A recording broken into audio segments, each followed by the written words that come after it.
안녕하세요. 개인 투자자분들의 멘토 프로페서 킹입니다. 자, 오늘도 토요일 아침 10시 저와 함께 기관차 힘차게 출발해 보도록 하겠습니다. 자, 이번 주는 재밌는 흐름들이 많았어요. 그 모닝 브리핑 때 아침에 간단하게 전략 중심으로 해서 요약해 드리고는 있지만, 그럼 이 이야기를 풀어가려면 좀 시간이 걸리기 때문에 기관차 방송에서 이야기 드린다라고 언급을 드렸던 거고, 그 다음에 그 11시와 오후 2시에 오전 오후 해서 종목하고 같이 올라오죠. 그 방송을 보시게 되면 어차피 광고도 없어요. 그냥 누르시면 한 1분 전후로 해가지고 지금 시장이 어떻게 흘러가는지를 체크해 볼 수 있거든요. 그런 부분들 혹시나 모르고 계신다라고 그러면 모닝 브리핑 보시는 분들이 같이 연계해서 보시면 전체적인 시장 상황을 이해할 수 있는 그런 요소가 있다, 참고하시면 되겠습니다. 자, 일단 우리 시장 보게 되면 사실은 그렇게 썩 좋아 보이진 않아요. 왜냐면 기본적으로 그런 거죠. 공매도를 한시적 금지했다라고 해서 시장에 탁 튀어버리면 도둑이 제발 저리는 거잖아요. 누가 봐도 우리 시장의 지금 메인 주체는 외국인들인데, 얘네들이 지금 정책 하나로 인해서 화들짝 놀란 모습을 보여준다라 그러면 앞으로도 이런 정책들이 계속 반복될 겁니다. 그러니 우리 시장을 섣불리 날려보낼 수가 없어요. 근데 재밌는 거 하나는 뭐냐면, 그렇다라고 해서 밑으로 마냥 매도치기에도 본인들도 이제 부담되고 돈이 좀 많이 드는 구간입니다. 왜냐면 예전에는 공매도를 통해서 업틱룰로 그냥 호가만 막 쌓아놓고 누르고 쌓아놓고 누르고 쌓아놓고, 우리 이런 거 많이 봤죠. 이렇게 해서 그냥 밀어지키면 됐었는데, 이제는 그런 것들이 많지 않고 자기네 실질적인 물량들을 쌓아야 되기 때문에 얘네들은 대체적으로 물론 이제 자의적으로 전략에 의해서 매매하는 쪽도 있지만, 대부분이 그러니까 삼성전자를 지금 자리에서 외국인들이 뭐 그렇게 많이 매수하겠어요. 진짜 삼성전자가 좋아 보여서 매수할까요? 대체적으로 우리 시장을 매수를 할 수밖에 없는 자금들이 가장 거래가 많고 쉽게 나갈 수도 있는 그 종목에 그냥 들어가 있는 것 뿐이거든요. 그러니까 그런 면들을 봤을 때는 지금 자리에서는 내린데도 본인들의 이 힘을 많이 써야 됩니다. 그렇다 보니까 점점 어떻게 됩니까? 수렴하는 흐름을 보여주고 있고, 위도 막히고 아래도 막히는 그런 좀 어떻게 보면 기막힌 상황들이 벌어지는 거죠. 근데 이 와중에 재밌는 거 하나는 뭐냐면, 제가 계속 2차 전지를 매매해야 된다는 이유를 뭐라고 그랬습니까? 언더슈팅 나올 때도 그렇고 올라갈 때도 마찬가지고, 왜 그렇다고 이야기 드렸죠? 떨어질 때는 같이 떨어져.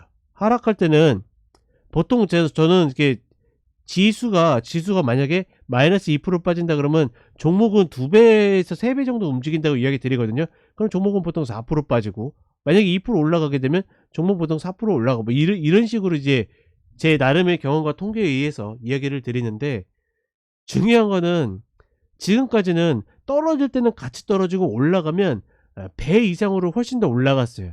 즉 뭐냐면, 떨어질 때는 마이너스 4% 마이너스 5%가 떨어졌지만 올라갈 때는 막 10% 이상씩 올라가고, 이런 모습들을 2차전지가 보여줬기 때문에 그래서 가장 효율적이라고 이야기를 드린 겁니다. 그리고 이번에 2400 라인 찍을 때도 이야기한 게 뭡니까? 지수적으로 봤을 때는 이 라인 찍고 이렇게 올라가게 되면 이 역시나 2차전지를 계속 노리는 게 맞다. 그렇죠? 모닝 브리핑을 계속 연속성 있게 보시는 분들은 이 이야기를 이해가 가시겠죠. 근데 재밌는 거는 수요일부터 변화가 일어나기 시작했어요. 뭐냐면, 저는 2차전지 중심으로 보고 있고 저희 매매도 그렇게 되기 때문에 수요일날 딱 장 시작하자마자 매도다, 매도 시가 고가고, 지금 지수도 2495에 근처에 와 있기 때문에 이거는 매도다. 그리고 나서 한 5분 후인가 10분 후에 이거는 공격적인 매도다, 2차 전지는 갖고 있다면 혹은 비중이 크다라고 하면 싹 다 줄여야 된다라고 이야기했습니다. 그러면 당연하게도 지수도 같이 끌려 내려와야 되는데 그러지 않았어요. 얘네들은 막 플러스 8% 10%까지 출발을 했다가 쭉 내려오면서 보합권 심지어 마이너스 음전하고 있는데, 어떻게 됐냐면 지수는 버텼습니다. 대신 다른 종목들이 은근은근 들어왔죠. 그래서 제가 그 조건에 대해서 한번 저희 카페 오시면 제가 공개 전략도 종종 올려드립니다. 뭐 물론 저희 가족분들이 있기 때문에 그 전략을 그대로 다 공개할 수는 없겠지만, 그래도 적어도 종종 이 흐름들만 따라가면 잘못될 일이 없는 전략들을 써야 되는데, 제가 조금 이렇게 대중 없는 표현으로 은근히 매수가 들어오는 종목이라고 했어요. 이게 무슨 의미냐면, 이 공매도 한시적 금지라는 게 딱 발표가 되고 나서 시장의 모든 눈은 2차전지에 쏠려 있지만, 그렇지 않은 종목들도 매도가 굉장히 많이 들어왔거든요. 대표적으로 뭐 넷마블이라든지 크래프톤이라든지 이런 종목들. 제가 그래서 이야기 드렸죠. 저희는 2차전지와 게임주를 들고 있다고. 근데 중요한 건 뭐냐면, 그렇게 해서 슬금슬금 매수를 들어와서 환매수가 들어오는 종목들이 버티고 오히려 2차전지가 내려오면서 얘네들이 올라오다 보니까 지수가 안 빠졌습니다. 그래서 수요일날 뭐라고 했나, 장 끝나고 나서 오늘 성격이 좀 뭔가 바뀌고 있는데 목요일도 그렇게 된다라 그러면 장의 성격의 변화가 일어날 가능성이 높습니다 라고 이야기 드렸어요. 근데 목요일도 유사한 흐름이 나왔습니다. 2차전지는 어떻게 해서 밀리고 있는데 다른 종목들이 올라오면서 지수가 버티는 모습을 보여줬죠. 재밌는 거는 그 흐름이 나오면서 오늘 그 금요일이죠. 어제 뭐였습니까? 에코프로, 머티리얼즈가 상장을 했죠. 이 상장에 맞춰 가지고 2차 전지를 계속 수요일날 목요일날 매도 치는 겁니다. 특히나 목요일날은 장 초반에 마치 반등할 것처럼 올리다가 이렇게 꺾어 놨어요. 그래서 제가 계속 이야기 드리는 게 빌드업이라고 이야기 드리죠. 얘네들이 매도를 세팅하기 위해서 빌드업하고 있다. 우리 축구에서 골키퍼가, 그쵸? 수비수한테 주면서 점점 미드필더 압박하면서 골을 넣기 위해서 빌드업 하잖아요. 하나하나씩 차근차근. 얘네들이 매도를 위해서, 즉 때리기 위해서 그 빌드업을 수요일날 목요일날 하는 거 보고서, 와, 분명히 에코프로 머티리얼즈는 너무 싸게 저거 IPO 해놨는데, 그건 종목이 거품이다 아니다, 뭐 매출 대비 혹은 수익 대비 비싸다 아니다, 이 문제가 아닙니다. 애초에 얘를 상장하기 위해서 이 가이드를 줬잖아요. 근데 어떻게 됐습니까? 결국 하단이 36,200원이었나? 예. 이 자리에서 이 IPO를 진행한 거 아닙니까? 근데 제가 뭐라고 그랬어요? 아니, 에코프로 그룹을 때리지 못해가지고 안 달라는 애들한테 너 얘 얼마에 살래? 그러면 당연히 얘네들이 막 4만원 5만원 부르겠습니까? 당연히 막 2만 몇천원 이딴 식으로 불러버리죠. 제가 조금 표현이 과격했죠. 왜냐면 이 흐름에 대해서 되게 좀 확연히 왔기 때문에. 그래서 제가 이야기 드렸던 게, 얘 아마 4만 5천원에 해도 IPO는 성공할 거다. 성공이라는 거는 꼭 경쟁률이 높아야 성공입니까? 아니에요. 기업 입장에서는 100%, 즉 경쟁률이 1대1만 돼도 완판만 시켜도 어떻게 됩니까? 돈 들어오는 거잖아요. 근데 이렇게 돈 들어올 거를 이렇게 후려쳐 가지고 어떻게 했습니까? 자금 회수가 얼마 되지 않으니까 나중에 그 빈 자리는 뭐로 해야 됩니까? 나중에 대출로 메꾸겠죠. 그러면 이게 기업한테 당연히 어떻게 됩니까? 안 좋은 요소가 됐겠죠. IPO는 두 번 번복할 수 있는 일이 아니다 보니까. 그쵸? 그러니 이렇게 싸게 해놨으니 당연히 어떻게 됩니까? 시가 저가로 해가지고 튀어오를 수밖에 없는 거죠. 그런데 재밌는 건 뭐냐면, 이 흐름을 만들면서 어떻게 됩니까? 에코프로랑 에코프로 BM은 누르지 않습니까? 2차전지 다 누르지 않습니까? 왜? 수요일날 목요일날 이 성향의 그러니까 시장의 성격을 바꿔 놓으면서 매도 세팅을 빌드업 해놨기 때문에. 물론 이제 금요일 흐름에서 어느 정도 또다시 지지가 되고 그 매수가 착착착 받치는 모습을 보여줬기 때문에 아마 다음 주 흐름에서 초반에만 이 저점만 지켜내도 다시 반등 리바운드가 나올 가능성이 높습니다. 그거는 이제 또 번외 전략이고, 어찌됐거나 제가 하고자 하는 이야기는 뭐냐면, 지수의 흐름이 얘한테서 좀 벗어나는 흐름을 보이다 보니까 2차 전지는 내려왔어. 근데 지수는 버티고 있어. 물론 이제 코스닥은 좀 밀렸죠.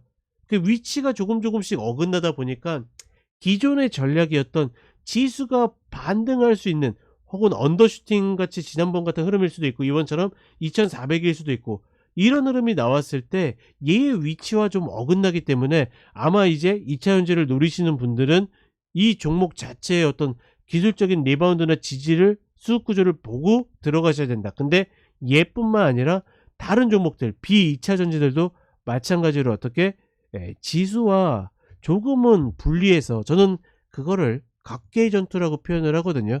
종목들 보게 되면 각계의 전투로 좀 접근을 해야 되지 않을까, 이렇게 시장 전체적으로 판단하고 있습니다.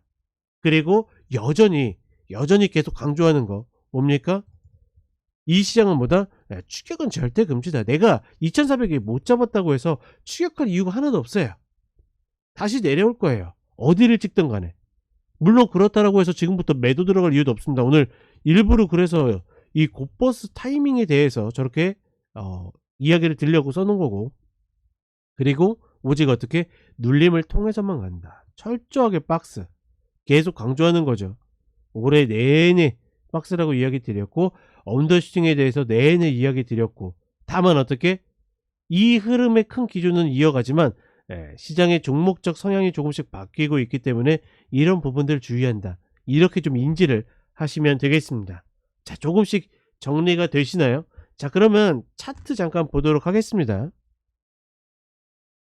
그러니 예전 같으면 2차전지가 저렇게 밀리면 얘가 이렇게 내려와야 됐거든요. 이때처럼 다 같이 내려와야 되는데 그게 아니다 보니까, 특히나 삼성전자랑 SK하이닉스가 지금 저거 매수 따라잡겠습니까? 저거는 내일 상한가가 간다 하더라도 못 따라잡아요. 따라잡으면 안 됩니다. 누차 이야기 드리지만 상단에서 자꾸 쫓아가 가지고 하는 거는 나중에 실력 다 키워놓고 하면 돼요. 그렇게 실력 키워놓고 해도 먹을 때보다 토해낼 때가 더 많거든요. 그러니 애초에 저는 접근하지 말라라고 습관적으로 이야기를 드리는 거고, 다만 어찌됐거나 걔네들은 다시 이때 구간으로 가격들이 내려오는데 얘네들은 버티고 있다. 그러니 어떻게 됩니까? 이제는 서로 성향이 다른다라고 보는 거죠. 다만 그럼에도 불구하고 여전히 매수는 2400 라인 내려왔을 때 가능하고, 이 구간에서 어떻게 매수 플레이 입장에서는 내줄 것도 내주고 봐야 된다. 그리고 코스닥 흐름에서도 마찬가지입니다. 지금 코스닥은 코스피보다는 조금 더 애매해요. 움직임들이 애매해졌습니다. 왜냐면 얘네들은 어쩔 수 없이 2차전지에 대한 비중이 크다 보니까 견디려고 해도 밀릴 수밖에 없어요. 그리고 이런 애들이 밀리니까 막 두산 로보틱스 이런 종목들이 올라오는 거죠. 올라오는 거고, 다만 쟤네 2400과 2495를 지금 요 자리 779라인, 이 라인과 829라인, 이 라인으로 좀 생각하고는 있는데 정확하게 이거를 맞출 필요는 없습니다. 그냥 대충 이 부분이구나 라고 생각하면 되는 거고, 코스피 기준으로 얘네들 접근하는 것도 그렇게 나쁘진 않다. 중요한 거는 지금 22평이 꺾여 이런 흐름으로 되잖아요. 가급적이면 이제는 이 22평은 매수 플레이 입장에서는 지켜주는 게 좋습니다. 그 정도로만 인지하고 계신다라고 그러면 지수적인 관점에서는 그게 어렵지 않다. 그리고 인버스랑 곧버스를 저 뒤에다가 이야기를 드렸는데 그냥 바로 종목으로 진행을 하도록 하겠습니다. 굳이 종목 가격 볼 필요 없죠. 물론 얘는 코스피 200이고 쟤는 코스닥 150이라서 지수와 좀 차이가 있을지언정 저는 이 지수를 보고 대응을 하셔도 된다라고 보고 있고, 가장 좋은 자리는 120평을 올라갔다 깨질 때입니다. 이때 흐름과 비슷한 거죠. 올라갔다 깨질 때, 올라갔다 깨질 때 이 흐름이 나온다라 그러면 말 그대로 이때 고점을 이탈 컷으로 매도를 치셔도 됩니다. 목표는 어디? 다시 2400 라인까지. 다만 이 흐름을 보고서 코스피보다는 저는 코스닥을 치는 게 훨씬 더 효율적이라고 보고 있는데, 일단 둘이 위치가 다르니까. 다만 기준은 이렇게 잡아도 괜찮다. 아무리 못 밀려도 이런 식으로 밀리게 되면 최소한 이 자리까지 밀릴 겁니다. 그런 보수적인 분들은 여기서 내주고 여기서 내주고를 반복하면 되겠죠.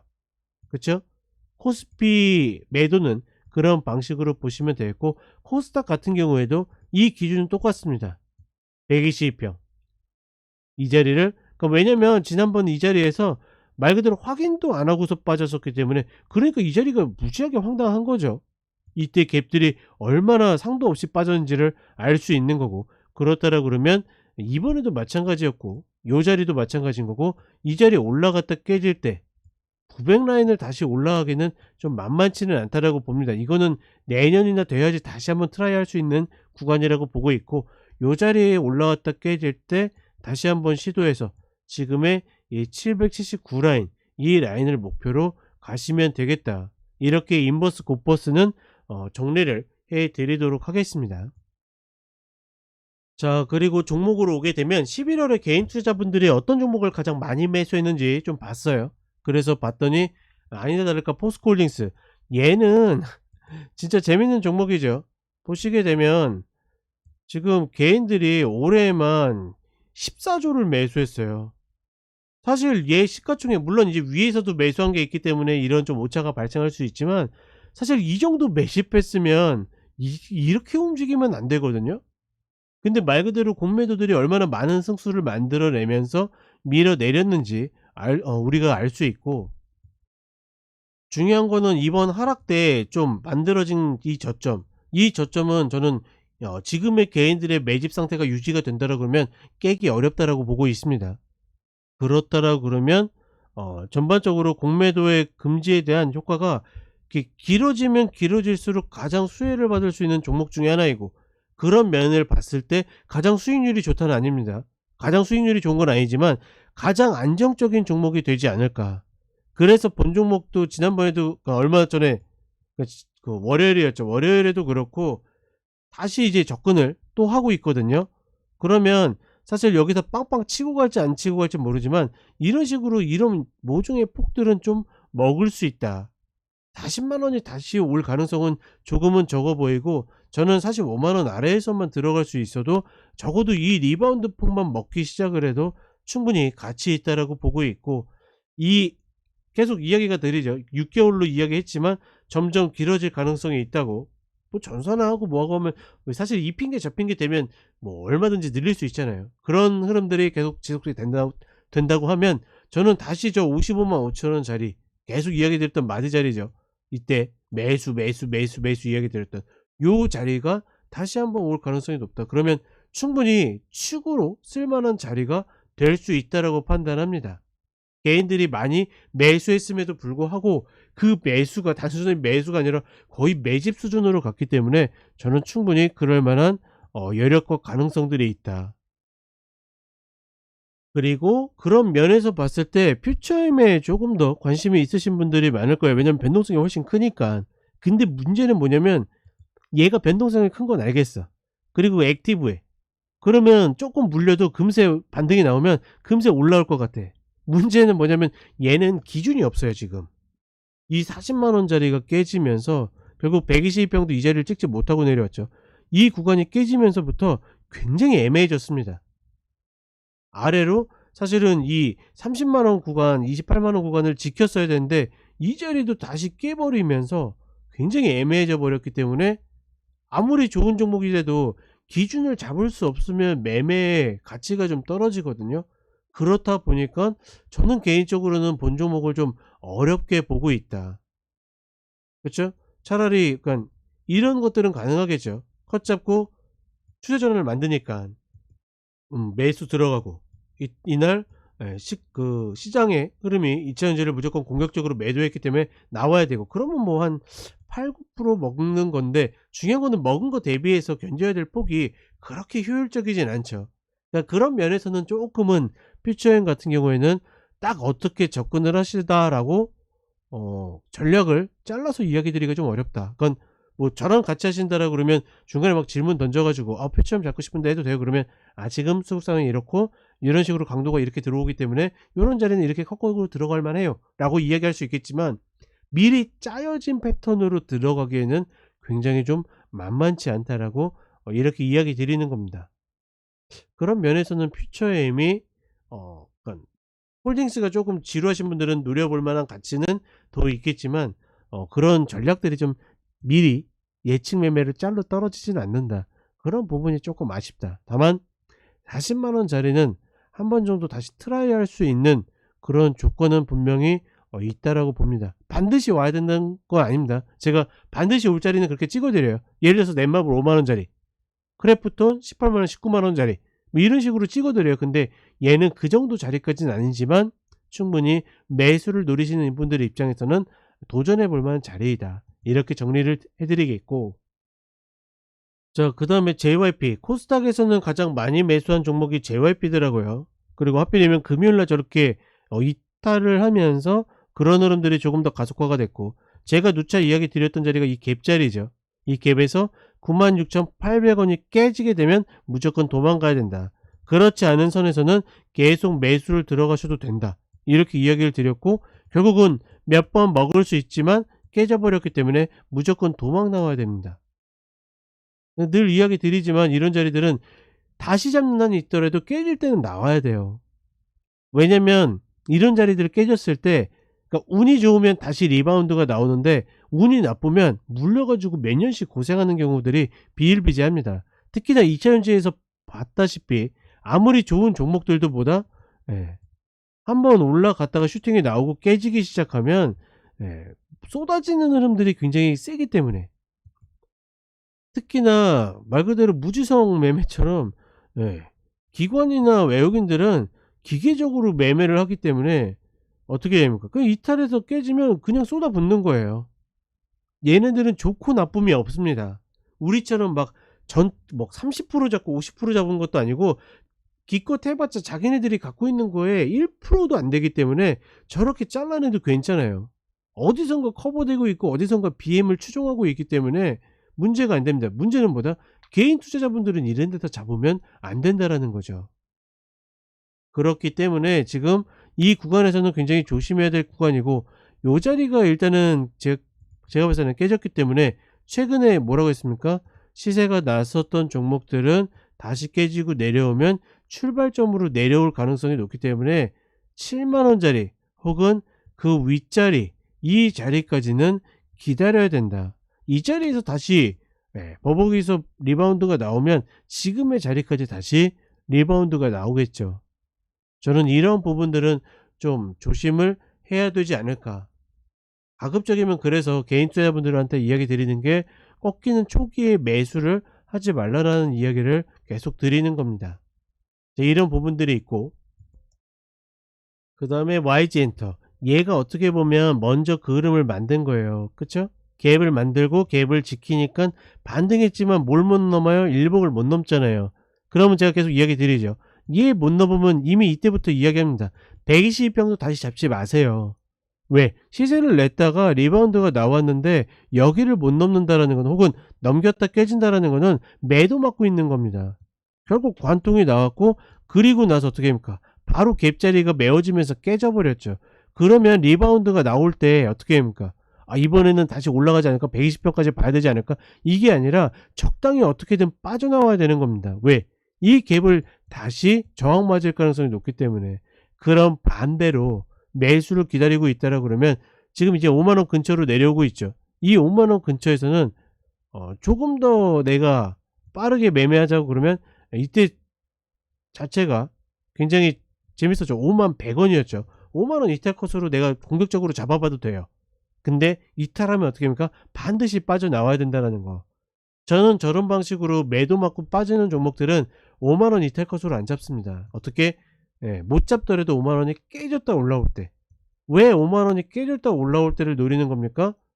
매도를 막고 있는데, 아, 여전히 매수 세력 중에 노리는 애들이 있겠구나. 그럼 지지가 되는 거니까. 그런 애들이 있는 걸 확인하고 매수를 하는 거죠.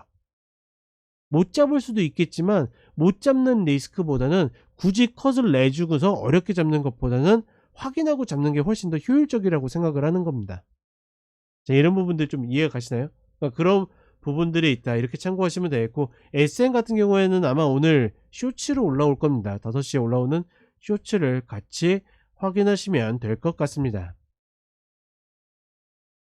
자, 어떻게 최근에 모닝브리핑도 그렇고 기관차에서도 그렇고 지난번에 긴급 시황을 올려드릴 때도 그렇고, 이 정도 가이드를 드리는데도 뭔가를 못하고 있다라고 그러면 사실 그거는 매매자의 문제일 가능성이 높아요.